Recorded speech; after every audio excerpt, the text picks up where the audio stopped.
I, for one, am grateful, Mrs. Bush, that they are finally bringing civilization to this savage land. I could not agree with you more, my dear. My daddy settled this land, and I know he'll be looking down on us, pleased at how we help the natives. Yes, they've lost their land, but they've gained access to heaven.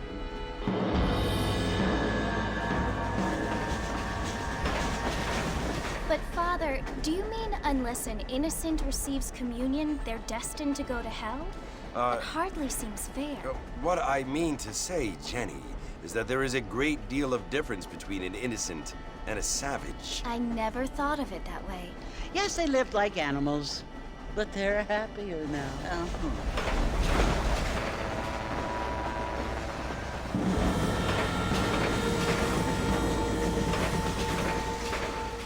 Not only do people now have motor cars, Father, but I heard that pretty soon we will be able to fly. No, only angels can fly, Jenny.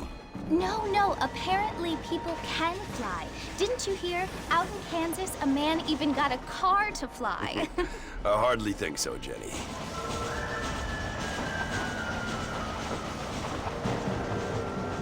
Apparently, Mr. Johns wants to run for governor, which is why he's so concerned with cleaning up the state. Nate Johns.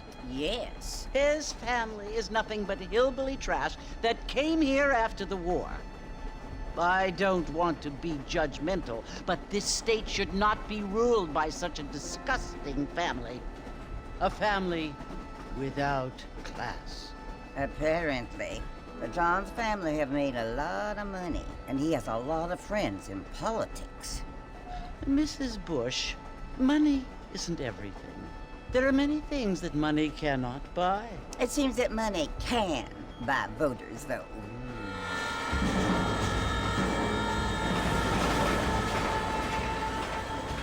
What you must remember, my dear, is that we have been brought here to spread the word. And the word and civilization, they are the same thing. They are the gifts. It is the opportunity we have, the chance to live among people who are decent and who do not kill each other, and who let you worship in peace. It's so confusing, Father. Sometimes I find it impossible to make the distinction between a loving act and a hateful one. I mean, they often seem to be the same thing. Yes, Jenny, it is confusing. But you only have to ask me if you need help. Indeed. Well, here we are, Mrs. Bush. Armadillo.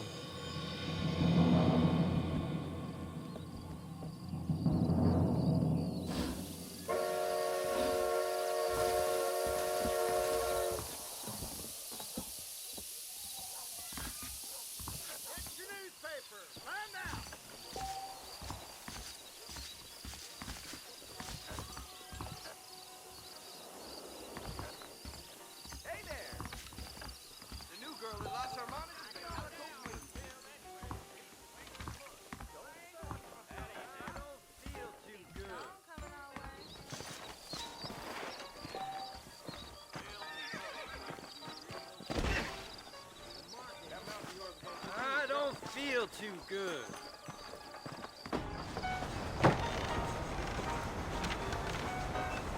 Marston! Mr. Marston, over here!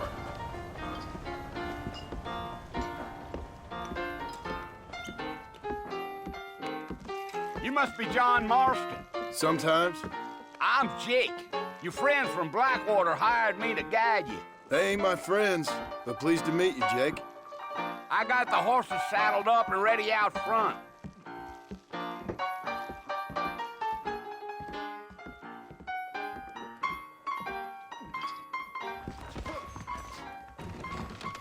You might be right, but I doubt it.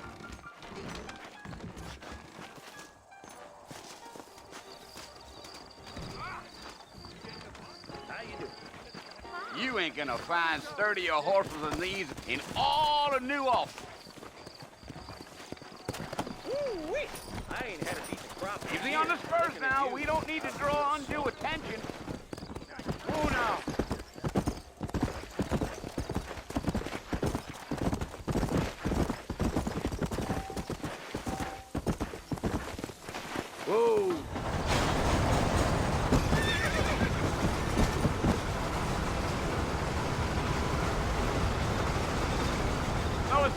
Mercer you want to visit? That's right. Ain't taking nobody up to the fort in a long time. Strange place for a decent fella to want to visit, if you don't mind me saying. Who said I was a decent fella? It's been abandoned for years now. Folks say it was built during the Mexican War. What kinds of soldiers around back then? Why'd they leave? Well, I ain't entirely sure. I heard they had to go up north to fight Indians, or maybe they got tired of being soldiers and went looking for gold. You know how things is. So what are you doing up at the fort? I'm looking for an old friend. Well, like I said, you ain't gonna find many folk around those parts these days. Those you do find are about as sociable as an old serrated back to you. I mean, I ain't one to judge a man by the company he keeps, but... Well, he ain't been friends for a long time.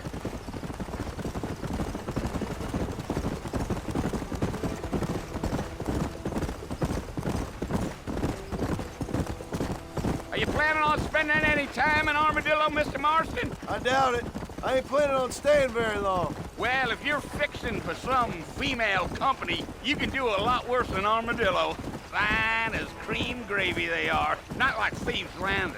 Dang, those girls ain't even fit for a drinking man to hole up with. I'm a married man, I'm afraid. Ain't we all?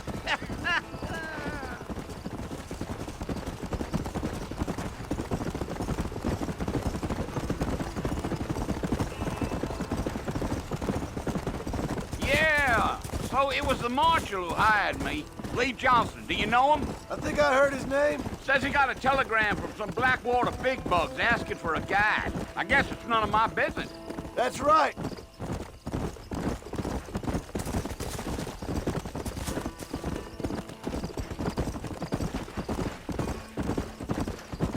You ain't very talkative, are you? Nope. I'm just chewing the dog, mister. It's how I am. I don't mean nothing by it. Trust me. There's things you're better off not knowing.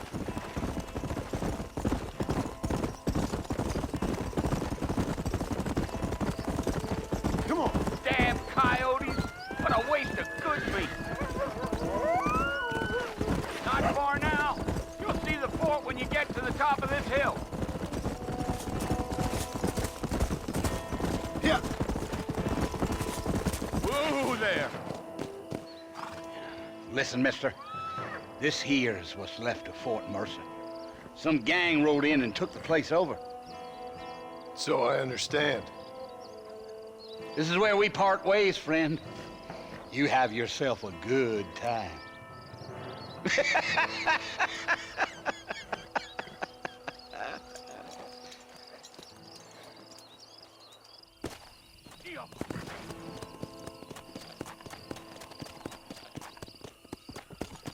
Let's go.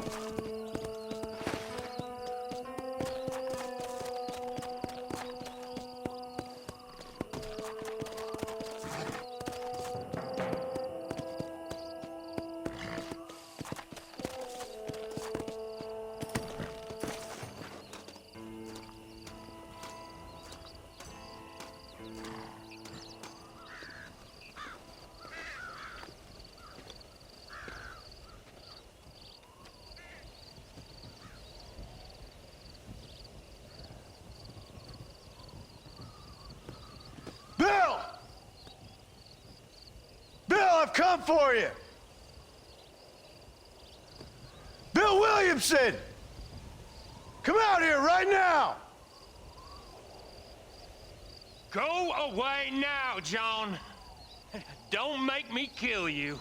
Nobody needs to kill anyone, Bill. You must think I was born yesterday. You always did think I was an idiot. That ain't fair, Bill. You were as my brother. I've come to try to save you. Oh. Do I look like I need saving? Bill, please. They want to kill us all. I can help you. Well, you never tried to save me before. You only seemed to save yourself. Bill, I implore you think about this. You implore me?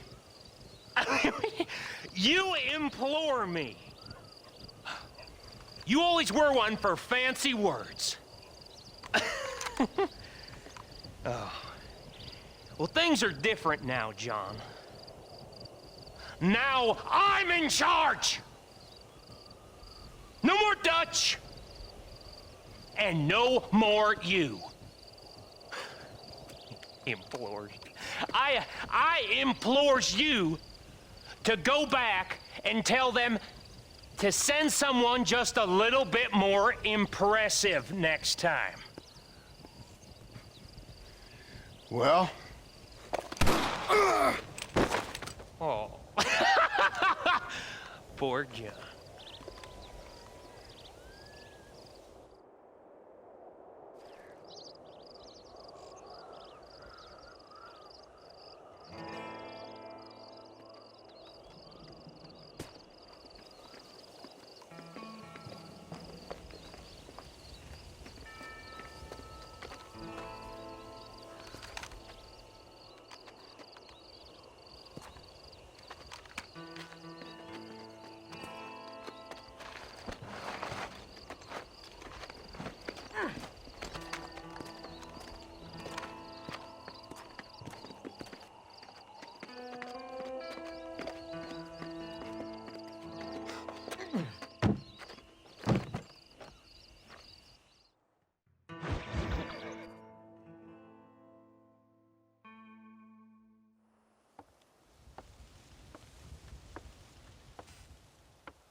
Well, you're alive. So it would seem. So, how do you feel? I don't know the polite word for it. I do. Stupid is the word we use around here. What were you doing? I was doing something stupid. Well, you'll be okay. Once you didn't die, the doctor said you'd be fine. He got the bullets out a couple days ago. Good. It cost us $15. I'm sorry, madam. Should have left me there to die. Did you want to die? I mean, was that it? Was that why you went straight out to Fort Mercer and picked a fight with the worst bandit in the county? To die, Mr. Mr. Marston. John Marston. Bonnie McFarland. Miss Bonnie McFarland. Well, you may be right, Miss McFarland. I don't know. Huh. So what were you doing? Was trying to give Mr. Williamson a chance. For old time's sake. You know Bill Williamson? Knew him. Long time ago. Well, what was he like? Dumb. Just like you. Thank you, miss. You see my hat? I have. And, what will you do now? Now I'm gonna take my time and go after him the less kind way. Well, that sounds very fun, Mr. Marston. Quite heroic, just like in those penny dreadfuls my brother used to read. Meanwhile, if you'll excuse me, I've got a ranch to run. Of course, if you're feeling better, why not take a ride with me later? Help me patrol the perimeter. You can earn back some of that money we wasted on doctor's bills. Of course. And thank you for saving my life, I mean. Next time, Mr. Marston, I strongly recommend you don't try to lose it quite so earnestly. I'll bear that in mind.